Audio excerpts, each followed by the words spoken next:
देखिए, मुझे लगता है बहुत ही महत्वपूर्ण चुनाव है और जिस प्रकार से प्रधानमंत्री नरेंद्र मोदी जी ने जितनी भी अब तक सभाएं हुई हैं उन सारी सभाओं में इंडिया गठबंधन के लोगों को एक बात के लिए जरूर हमेशा ये बात इशारा किया है कि ये सारे लोग इंडिया गठबंधन में वे लोग हैं जो सारे के सारे भ्रष्टाचार से कहीं न कहीं उन पर आरोप है और ये अपने अस्तित्व के संकट के लिए एक साथ इकट्ठा हुए हैं। ये सारे भ्रष्टाचारी एक साथ मिले हुए हैं और यदि नरेंद्र मोदी की इस बात को जनता में यदि रिस्पॉन्स मिलता है तो निश्चित तौर पर आने वाले दिनों में इसको और जोर शोर से उठाएंगे और ये 2024 का चुनाव का मुद्दा निश्चित तौर पर बनेगा।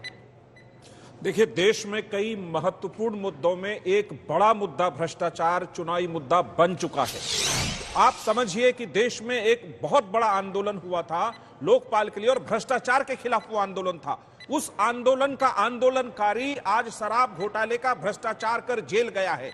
तो मौजूदा सरकार और जो एनडीए की गठबंधन है उसका दायित्व भी बनता है कि भ्रष्टाचार पर देश में एक शिकंजे कसने वाली सरकार दोबारा चुनकर आए। इसलिए भ्रष्टाचार चुनावी मुद्दा है और रहेगा। आप देखिए, हेमंत सोरेन झारखंड के मुख्यमंत्री उसी तरह के करप्शन में वो जेल में है। आप देखिए, ममता बनर्जी की सरकार वेस्ट बंगाल में है और वहां शिक्षक घोटाला, शिक्षक के लिए पैसा लिया गया और पैसे का खजाना जब्त हुआ। तो भ्रष्टाचार इस देश में अगर है मौजूद तो कहीं न कहीं ये चुनावी मुद्दा मौजूदा सरकार के लिए भी। और आप ध्यान दीजिए, विपक्ष भी कहता है कि आप भ्रष्टाचार में हैं। ये बीजेपी का भ्रष्टाचार पर जो ये दोहरा मापदंड है ये अब देश की जनता के सामने उजागर हो चुका है। बीजेपी पूरी तरह भ्रष्टाचार पर एक्सपोज हो गई और जिस भ्रष्टाचार पर प्रहार की बात आदरणीय प्रधानमंत्री जी कहते हैं, भ्रष्टाचार आदरणीय प्रधानमंत्री जी के गले के हार बने हुए हैं। चाहे अजीत पवार जी हो, चाहे लंबी फहरिस्त है जो भ्रष्टाचारी हैं, आज जो बीजेपी में शामिल हो गए वो सारे सदाचारी हो गए। तो ये जो चरित्र है बीजेपी का ये देश के सामने उजागर हो गया। लुटेरे देश से हो गए फरार, सोते रह गए चौकीदार। अब किस मुंह से करेंगे भ्रष्टाचार पर प्रहार? इसका जवाब भाजपा को देना होगा और देश की जनता ये जानना चाहती है कि आखिर सारे भ्रष्टाचारी बीजेपी में। आज केंद्र में बैठी हुई सबसे भ्रष्ट सरकार का नेतृत्व आज देश के प्रधानमंत्री कर रहे हैं। जिस तरह से तमाम भ्रष्टाचारी अपने गले के हार की तरह उन्होंने अपने गले में पिरो लिए हैं, जिन जिन पर आरोप लगाए सब भ्रष्टाचारियों को अपने यहां शामिल कर लिया है। पिछले 10 साल में एक भी व्यक्ति को कन्विक्ट करके जेल की सलाखों के पीछे नहीं पहुंचा पाए हैं। आज जिस तरह से इलेक्टोरल बॉन्ड्स का भ्रष्टाचार पूरा देश देख रहा है कि किस तरह से जांच जो एजेंसीज हैं उनका दुरुपयोग करके भ्रष्टाचार को पूरी तरह से आमूल अपने गले में हार की तरह पहना है इस केंद्र की सरकार ने। मैं समझता हूं केवल दिखावा है। मोदी जी 10 साल में कुछ नहीं कर पाए, इसलिए केवल एक दिखावे के तौर पर भ्रष्टाचार का राग अलाप रहे हैं, जबकि सबसे भ्रष्ट सरकार वर्तमान की केंद्र में बैठी हुई है। भ्रष्टाचार पे तो आज मुझे लगता है चुनावी नहीं, ये देश का मुद्दा होना चाहिए। और आज देश मोदी जी सवाल पूछ रहा है। मोदी जी, आप ये बताइए कि आपने जिस शराब घोटाले की अंदर दिल्ली के लोकप्रिय मुख्यमंत्री को जेल में डाला, जिस गवाह के बयान पे जेल में डाला, वो शरद चंद्र रेड्डी जो है, उससे भारतीय जनता पार्टी ने 60 करोड़ रुपए क्यों लिए इलेक्ट्रॉनिक बॉन्ड के माध्यम से, देश सामने पूरा खुल चुका है। और उसी में दूसरा जो सरकारी गवाह था, वो सरकारी गवाह टीडीपी के साथ मिलके चुनाव लड़ने का काम करता है। तो देश सवाल पूछ रहा है कि मोदी जी, आपने तो कहा था बहुत हुआ भ्रष्टाचार पे वार, अब की बार मोदी सरकार सारे भ्रष्टाचारी को तो आपने भाजपा में शामिल करा लिया। अजीत पवार के लिए आप कहते थे 70,000 करोड़ का घोटालेबाज, आज वो आपकी पार्टी में शामिल हो गया। हेमंत शर्मा के लिए आप कहते थे कि वोटर स्कैम का घोटालेबाज, चक्की पीसिंग, आज वो आपकी पार्टी में शामिल हो गया। वैसे ही आप ले लिए छगन भुजबल को, छगन भुजबल की जो सीबीआई चार्जशीट खो देती है। तो भ्रष्टाचार आज बड़ा मुद्दा है, उससे चर्चा होनी चाहिए। देखिए, बड़ा इंटरेस्टिंग कहानी इस देश में यह है कि कम से कम आज 75 साल बाद ही सही कम से कम भ्रष्टाचार पर चुनाव की बात हो तो रही है। वरना आज से पहले तो हालात ऐसे हुआ करते थे कि 35-35 साल एक लीडर को कन्विक्ट होने में लग जाते थे। बावजूद उसके वो इस देश के सबसे बड़े नेता भी कहलाते थे, चुनाव भी लड़ते थे, यूपीए 1 और यूपीए टीम में साथ में भी रहते थे और उससे पहले भी लगातार साथ होते थे। भारतीय जनता पार्टी और आदरणीय प्रधानमंत्री जी का एक मिशन बहुत क्लियर है, भ्रष्टाचारी अगर जमीन में भी छुपेगा तो वहां से भी खोद कर लाएंगे। कुछ लोग हैं इस देश में जो पार्टी बनने से पहले कहते थे कि नहीं नहीं, अगर आरोप लगे हैं तो आपको इस्तीफा तो देना ही चाहिए। आज कहते हैं नहीं, इस्तीफा कैसे दे दे, मैं तो मुख्यमंत्री रहूंगा, मेरे कॉन्स्टिट्यूशनल राइट्स हैं, लेकिन राइट्स जनता के भी हैं। आप अगर इस देश का पैसा खाओगे, इस देश में भ्रष्टाचार करोगे, गरीबों का पैसा लूटोगे, शराब बेचोगे गलत तरीके से, तो जेल जाओगे और जेल जाना पड़ेगा और कोई भी उससे बाहर नहीं हो सकता। एक मेरा छोटा सा सवाल है, और छोटा सा सवाल ये है कि बार बार एक मुद्दा उठाया कि भाई सारे भ्रष्टाचारी भारतीय जनता पार्टी में आ जा रहे हैं। क्या कांग्रेस पार्टी हेमंत विश्व शर्मा को भ्रष्टाचारी मानती थी? क्या लालू प्रसाद यादव को भ्रष्टाचारी मानती थी? क्या जितने जो पहले जिनका आप नाम ले रहे हैं पवार फैमिली से जुड़े हुए, उन सभी को तो आप भ्रष्टाचारी मानते नहीं थे। जब भारतीय जनता पार्टी में तर्क के लिए कर रहा हूं ये बात, एक कि जब भारतीय जनता पार्टी उन पर इल्जाम लगा रही थी कि आप भ्रष्टाचारी हैं, तब आप, चाहे वो टीएमसी का हो, चाहे वो कांग्रेस पार्टी का हो, चाहे वो एनसीपी का हो, किसी भी पॉलिटिकल पार्टी को आप उठा लीजिए, वो सारे के सारे उस समय भी कहते थे कि ये पॉलिटिकल वेंडेटा है। लालू प्रसाद यादव जी की पार्टी के खिलाफ, लालू जी के खिलाफ जिस समय आरोप लगा था, वो तो कांग्रेस पार्टी के समय लगा था। चलिए मैं उत्तर दे देता हूं। जो शराब घोटाले का मामला है, बहुत बढ़िया, कांग्रेस पार्टी ने इसका शुरुआत किया था। अच्छा सवाल। अपने 10 सेकंड में खत्म कर रहा हूं। देखिए, महत्वपूर्ण बात यह है कि आपके खिलाफ आरोप लगता है और आप जेल जाते हैं, तो आप ये कहने के अधिकारी नहीं हो जाते हैं।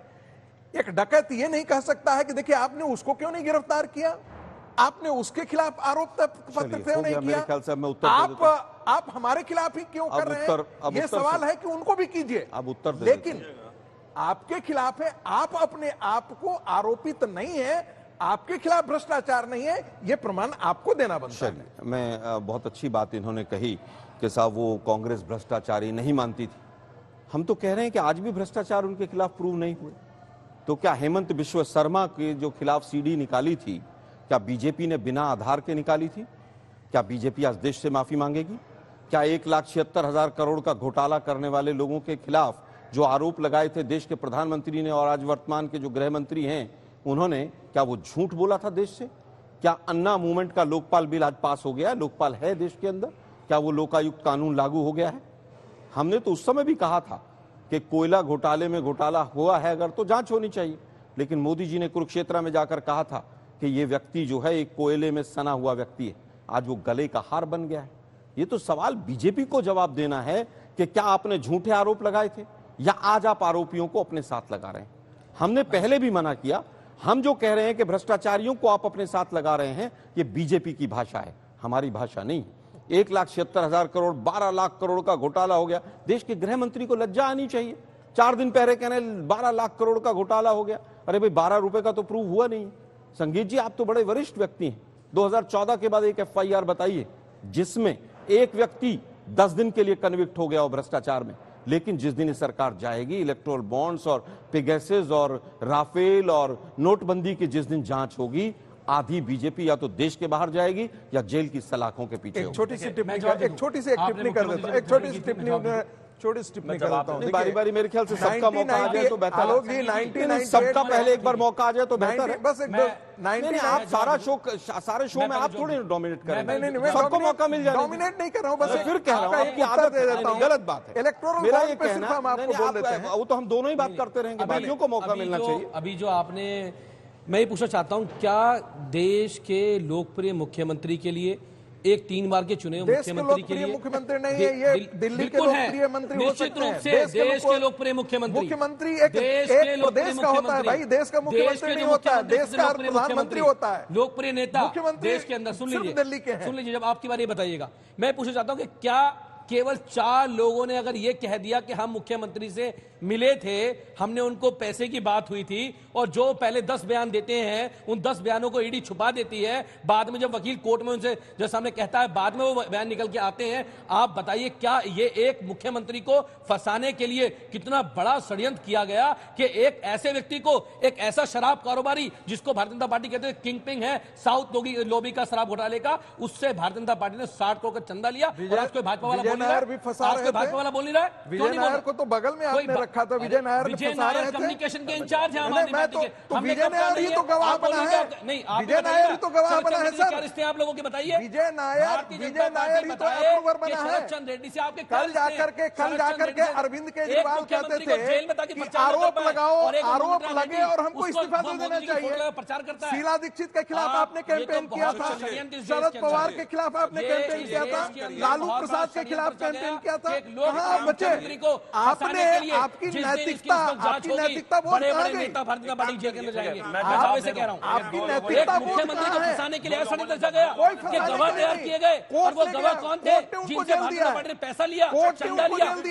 ये ध्यान रखिएगा, नरेंद्र मोदी ने नहीं फंसाया है, कोर्ट ने उनको जेल भेजा। जांच होगी, मैं दावे से कह रहा हूँ, उस दिन भारतीय जनता पार्टी को जेल में जाएंगे। संगीत जी आप सबके बीच में ना जवाब दे देता हूं, मेहरबानी करके, आपके बीच में कोई नहीं बोला, और आपने जितने तर्क दिए वो सारे कुतर्क।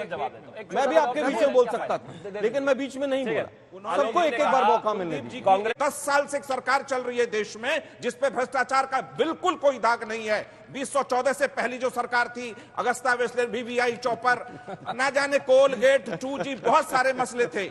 उन्होंने इन्हीं केजरीवाल जी ने उनको गाली देकर सरकार बनाई, और सारे भ्रष्टाचारी वो जो केजरीवाल कहते थे सब मिले हुए हैं जी। 27 को दिखा कि सारे भ्रष्टाचारी एक दूसरे की गोद में बिल्कुल मिले हैं। तो अब ये दायित्व बन जाता है कि एनडीए की सरकार जो अभी मौजूदा है उसकी ये गारंटी का दायित्व बनता है कि भ्रष्टाचार का मुद्दा को लेकर इस देश के गली कूचियों में जाना। आपका गारंटी है ना कि आप अब रहेंगे ना सदाचारी लोगों के साथ? बिल्कुल है, इसका गारंटी दे दीजिए। बिल्कुल है, देख रहा है, ऊपर वाला देखेगा, ऊपर वाला देखेगा, एनडीए की सरकार बनेगी और हम साथ साथ हैं। वो पब्लिक पहन लेगी तो फिर समझ लीजिए क्या होगा। इसलिए ऊपर वाला देख रहा है, सच बोलिए, थोड़ा नैतिकता और नैतिक बल रखिए सच बोलने का। बताइए, भ्रष्टाचार पर बोलने का कोई नैतिक बल है कि नहीं? आपको क्या है? जब लुटेरे, जितने लुटेरे देश से फरार हो गए, तो ये चौकीदार कहाँ सो रहे थे? कहाँ है विजय माल्या? कहाँ है ललित मोदी? क्या हो रहा था? भ्रष्टाचार सिर्फ प्रहार इसलिए हो रहा है कि आदरणीय प्रधानमंत्री जी परसों गए बिहार में जमुई में, और परिवारवाद पर हमारे नेता तेजस्वी यादव जी ने सवाल पूछा कि आज कम से कम पूरा बिहार सुनना चाह रहा है प्रधानमंत्री जी कि परिवारवाद पर आप प्रहार करेंगे। आदरणीय प्रधानमंत्री जी हिम्मत नहीं जुटा पाए, एक शब्द परिवारवाद पर नहीं बोले। क्यों? क्योंकि जो कैंडिडेट, जिस कैंडिडेट के लिए वो वोट मांगने गए थे, सबसे बड़ा परिवारवादी, 11 उम्मीदवार बिहार में परिवारवादी। ये कौन सा तिलिस्म है जो बीजेपी के वॉशिंग पाउडर, वॉशिंग मशीन में धुल गया? वो सदाचारी जो नहीं हुआ, वो भ्रष्टाचारी। रैली नहीं है, आप आलोक जी को रोक दीजिए। आप ही मॉडरेट कर रहे थे तो रोक दीजिए, थोड़ी देर लिए एंकर की भूमिका निभा लीजिए। ये देखिए, ये सो है ऊपर, देखिए भाई, देखिए ये इंडिया अलायंस का नहीं, ऊपर वाले ने पकड़ लिया बीजेपी। ये इंडिया अलायंस की बैठक तो है नहीं, ये बताइए एक दूसरे में कुर्सियां चलेंगे तो कुर्सियां तो नहीं चलाएंगे। नींद तो नींद, आलोक जी आप करेला तो करेला, गारंटी है। आलोक जी